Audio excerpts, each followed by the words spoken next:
एक बार की बात है, एक छोटा सा गांव था जो एक घने जंगल के किनारे बसा हुआ था। इस जंगल के बारे में कहा जाता था कि यहाँ अंधेरे में कोई भी नहीं जाता था। लोग कहते थे कि जंगल में एक भयानक राक्षस रहता है जो किसी को भी जिंदा नहीं छोड़ता।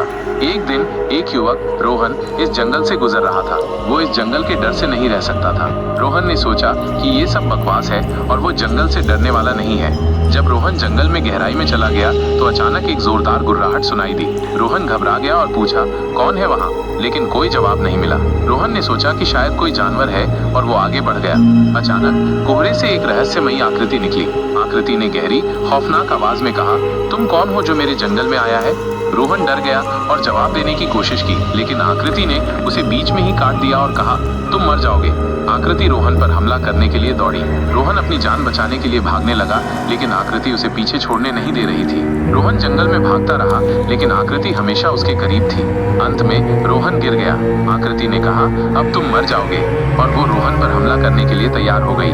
तभी एक तेज रोशनी दिखाई दी। गांव के लोग आ गए और आकृति को भगा दिया। रोहन राहत महसूस कर रहा था।